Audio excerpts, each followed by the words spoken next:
In this video, I'm going to show you how to make a quick quiz application using HTML and JavaScript. So let's get started. So inside of the body tag, I'm going to add a div and I'm going to give it an ID of question-container. Just like that. It's going to contain our question.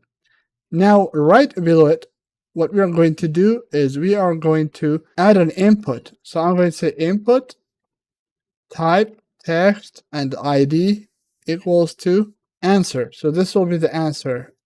And placeholder, enter, and answer. Next, we are going to add a button. So I'm going to say button. So our button is going to have an ID, and the ID will be submit-answer. And right here, I'm going to say submit, basically. Now, right below it, we are going to add another div, and this div will be the quiz result. So I'm going to give it an ID of quiz-result. Now, we are ready to jump to JavaScript. So at the very end, right before the end tag of the body, I'm going to declare the script tag, and we are going to include our JavaScript here. We are going to add some answers, and I'm going to save you some time. So I have a variable called questions, and I have an array, and inside of that array I have objects. All right, so you see it has a question and an answer. You can change these to whatever questions you have and whatever answers you want to add. It's up to you. So I'm going to leave that there, and I'm going to jump to line 20. So right here, we are going to say let current question index equals to 0. And let score equals to 0. All right, so we have that there ready. So we're ready to go to the next step now. We can use document.getElementById to get these elements and store them in variables. So let's do that quick. All right, so I have that there. You see, I have them there. So this is constant question container.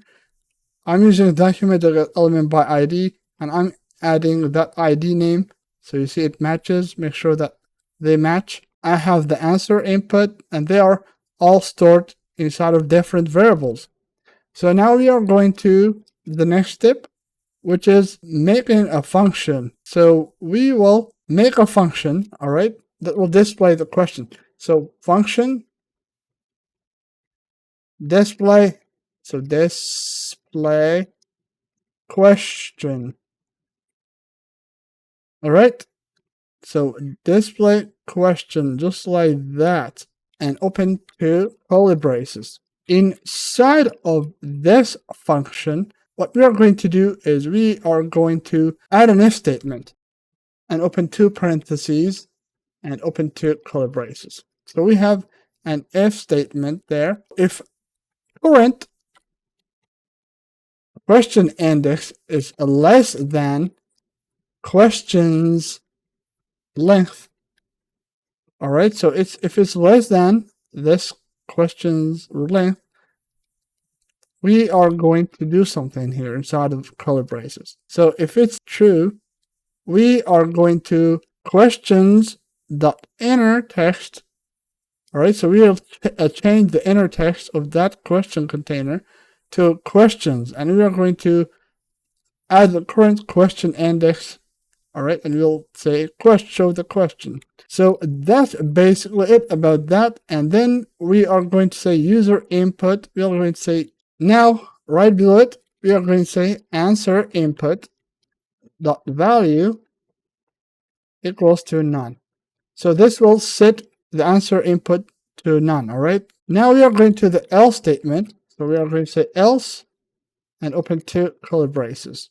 Right here, what we are going to do is we are going to set the question container text to none, and the answer input style, I'm going to hide that, and I'm going to hide the submit button as well, but I want to show the result. We are going to say result.container So result container dot inner text. So inner text equals to, and I'm going to use two backticks, just like that.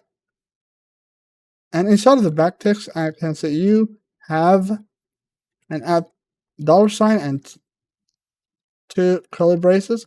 So you say store, you have out of, so you have scored, I should have said you have scored, score out of, and then $sign again, and two curly braces.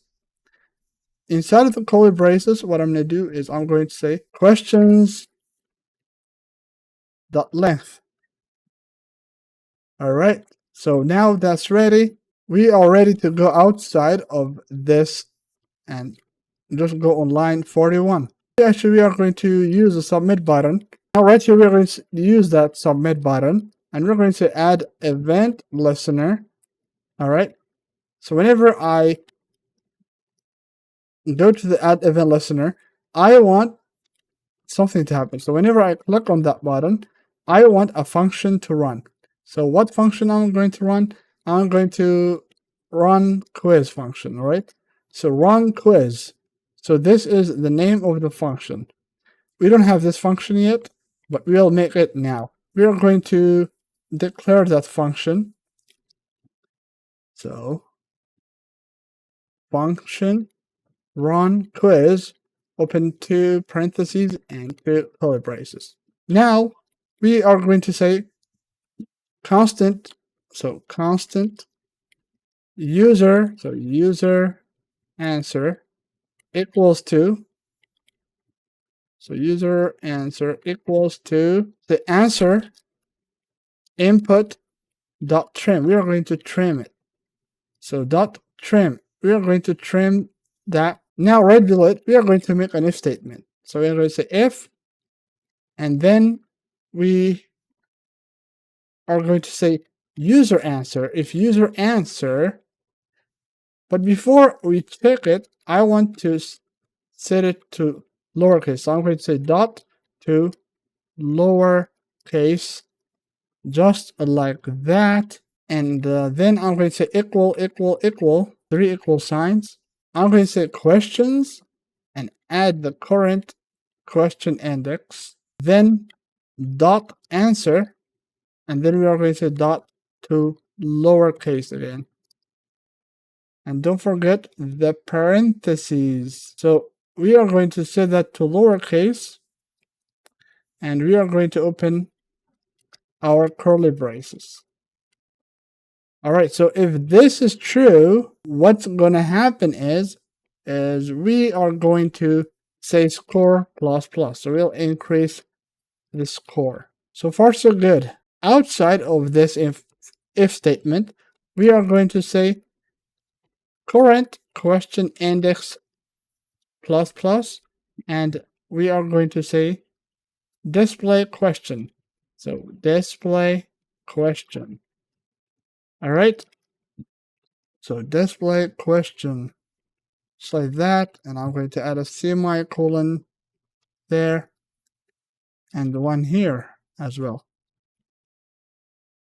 Now we are going to call the display question function. So outside of it, we're going to say display question and add two parentheses and add a semicolon to the end of it. So now our code is here. So this is all of the code that we typed. So now you see right here, we have a basic application, and it says, what is the capital of France? So I'm going to say Paris, press submit. Now I'm going to say, what is 2 plus 2 is 4. Click on submit. What is the color of the sky? I'm going to say blue. Click on submit. You see it says you scored 3 out of 3. All right, so we have 3 questions here. That's why it says you have scored 3 out of 3. I hope this video was helpful, everyone. Don't forget to like and subscribe to my channel, and I will share the code with you all in the description below as always.